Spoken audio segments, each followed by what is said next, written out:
Hello everyone, welcome to this video about a great guitar player called Tim Pierce. And he's also a YouTuber with a ton of subscribers.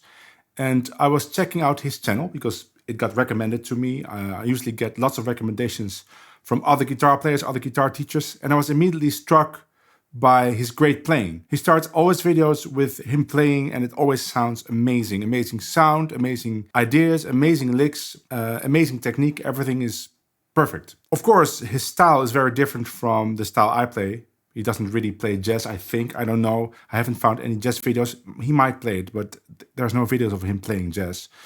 It's all fusion, rock, pop, styles that are related to blues, but all the licks are great. And I wanted to get some of those sounds into my guitar playing. Now, I have found in the process that if I use his phrases, his licks literally, sometimes it doesn't really work in a jazz context. So what I did is I changed the licks subtly to make it more jazzy. So let's look at some examples of that.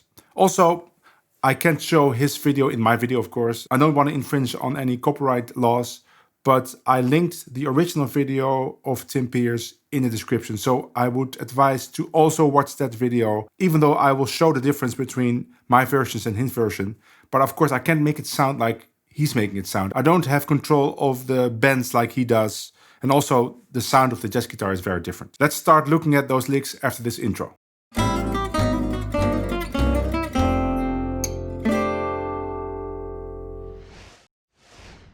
1, 2, 3, 4.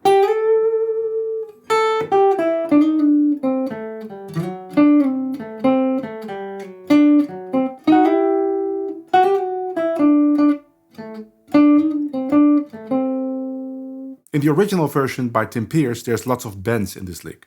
For instance, the first note, that A, he's bending to it like that.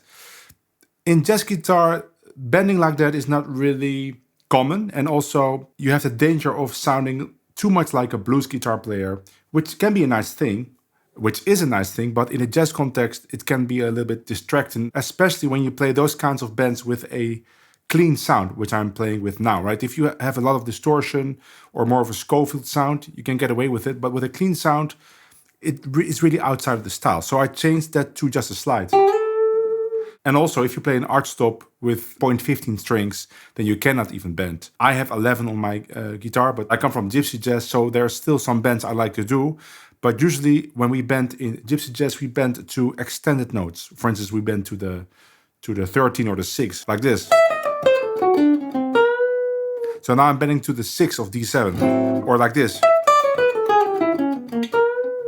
Now I'm bending to the 9 of A7. So those kinds of bends are very common in gypsy jazz, but bending to the root like this is not common, not in gypsy jazz and also not in jazz. So I changed it to a slide.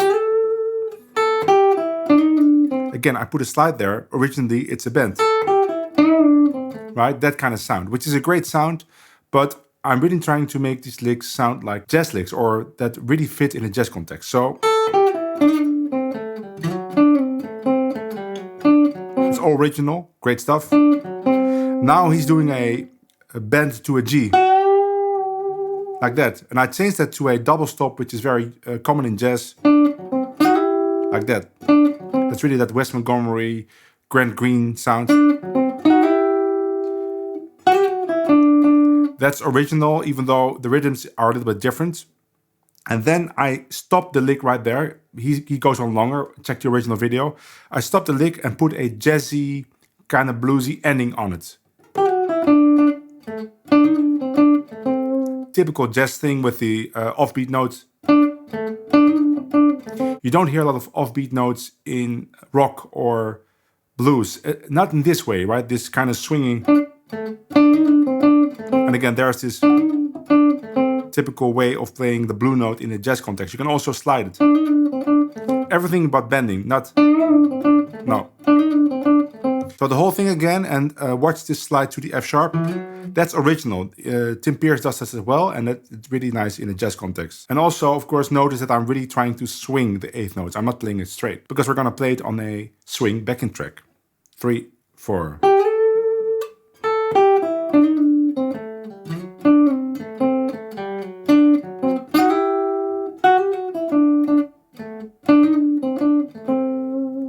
Okay, so now I'm gonna play it on a backing track, and it's a backing track with 2 chords, A minor and G minor. I think it's 16 bars of A minor, and then it goes to 8 bars of G minor, and then 8 bars of A minor, and then it repeats. So it's an A form. The first 2 A's is only A minor. The B part of the bridge is G minor, and then goes back to A minor. In G minor, I can play it, of course, as well.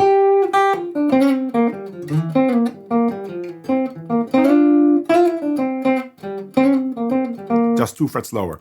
I'm going to improvise with this lick, but I'll also surround it with other stuff, maybe some Wes Montgomery licks or some Django licks.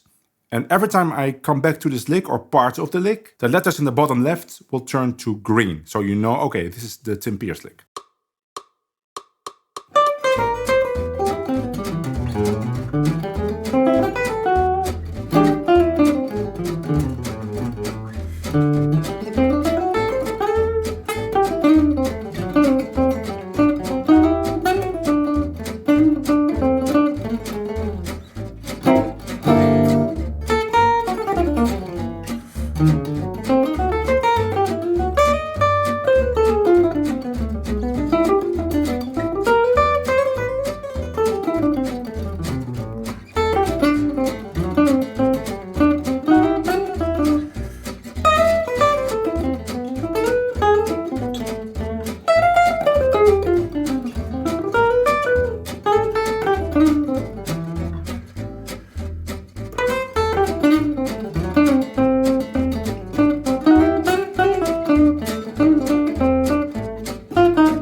Before we continue, I wanted to update you on some new developments in my, let's say, online guitar career. I have recently started streaming my jazz guitar practice on Twitch, and I'm doing that every day. Just turn the camera on for an hour or two and practice some licks that I show in the video or some chords. But the most important thing is I'm interacting with viewers. You can ask me questions live. I'll respond. I'll demonstrate live if you want me to demonstrate something, or we can talk about new ideas for new videos, or anything else that is related to music or jazz guitar or theory, whatever. So if you wanted to be part of that, if you want to ask me a question, please check out my Twitch channel. There's a link to that in the description. Follow me there and you'll get notified the next time I'm live. Also, of course, if you like this video, please give it a thumbs up.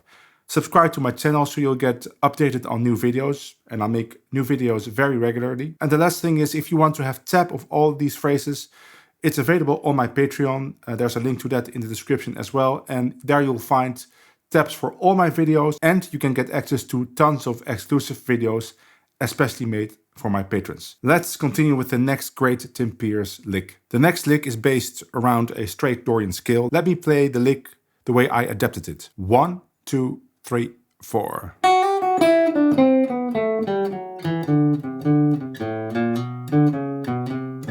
In the Tim Peerless version, it starts the same way. It goes to this D over F sharp. It's really nice, but for me it's a little bit too modal, which of course is the point of his video, but I wanted to have some more chromaticism. And what I did is I ended this scale with a enclosure. And an enclosure just means that we circle around a chord tone. So in this case, it's the C, the third, and I'm ending like this. So I'm circling around that C, and then I'm ending on the A. But the beginning is exactly the same.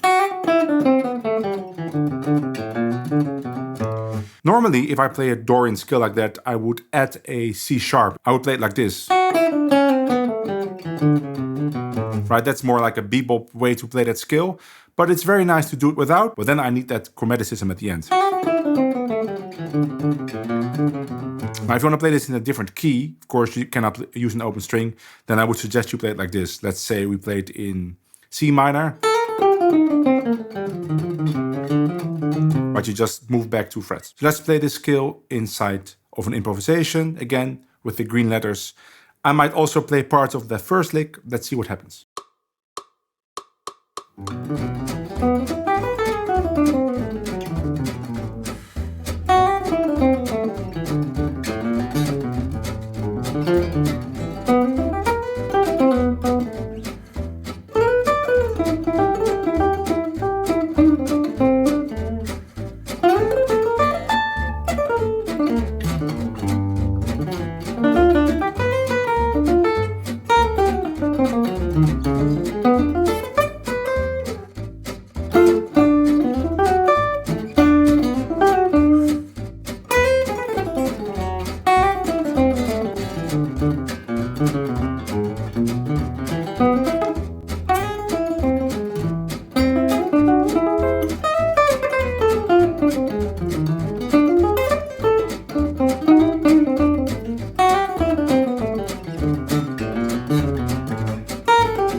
Next, Tim Pierce plays a really long line, which I broke up in 2 phrases. So originally, let me first play the original. He plays it in 16th notes, but I changed it to 8th notes because most modal jazz would be much too fast to play those 16th notes.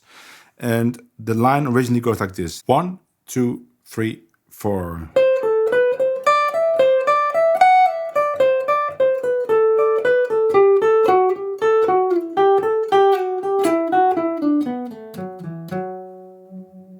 Great line, great Dorian line. Again, for me, it's a little bit too modal, right? I want to have some chromatics in there. I want to have some syncopated notes. So I broke this line up in 2 different licks. So the first one goes like this. And notice again, I'm swinging it. 1, 2, 3, 4.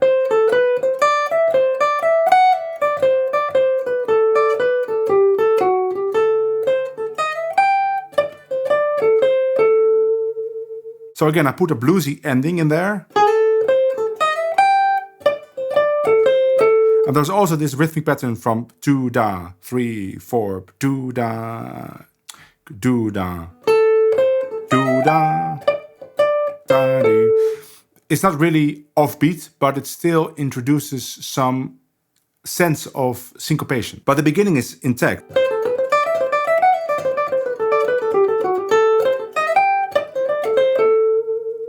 Let's move immediately to the next lick before I improvise.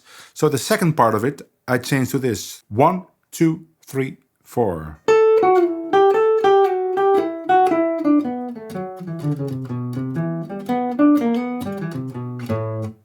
So the beginning is exactly the same with the slides. Now there's this great part with 3, 1, 3, 1, 3, 1.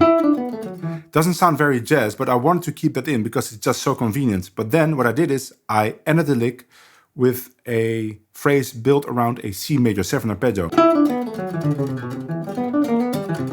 And that immediately turns it into a jazz sound, because that C major 7 arpeggio is an essential part of jazz improvisation on minor chords.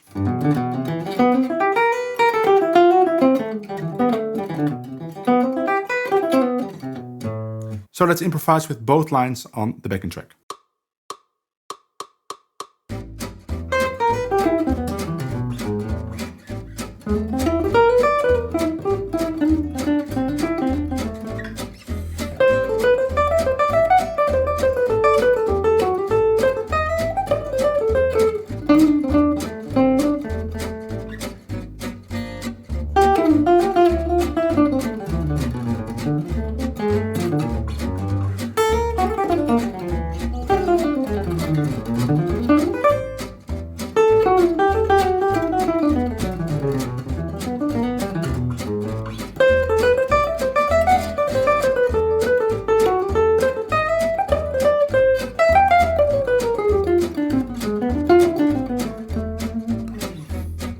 The final lick is the lick with which he ends that solo, which goes really high. And originally he plays it like this: 3, 4.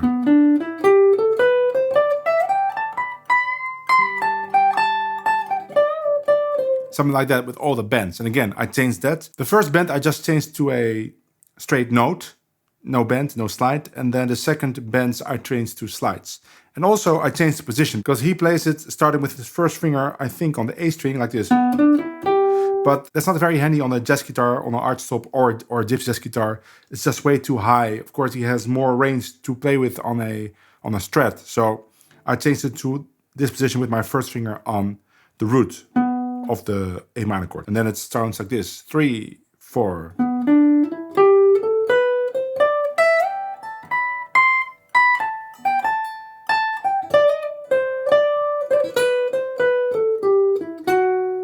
He ends differently. He ends something like that, or so he ends on the 5, and I wanted to have a more special ending, so I'm ending on the 6, right?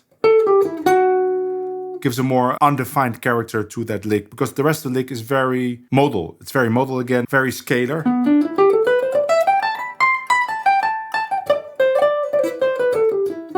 I just felt like I have to end on this note. In G minor, this is also very playable, of course, then it's right here.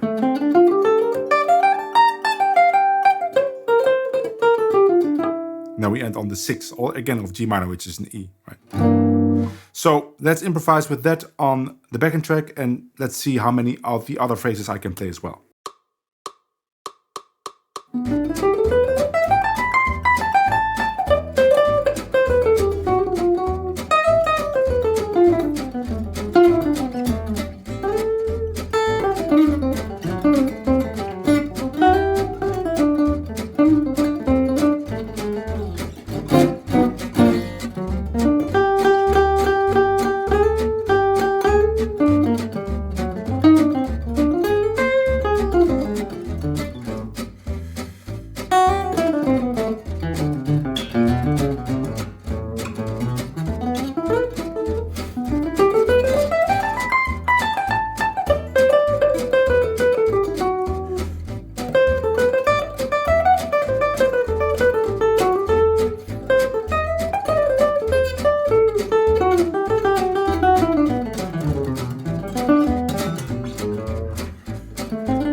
That was it. I hope you enjoyed that. It was very enjoyable for me to transcribe some of Tim Pierce's playing, and I might do more of it. In fact, I might look for more modal players or blues players or pop players to see what else I can learn from them, because it's a whole new way of guitar playing, at least for me. Maybe not for you, but it is for me. Hope to see you in the next video. Bye.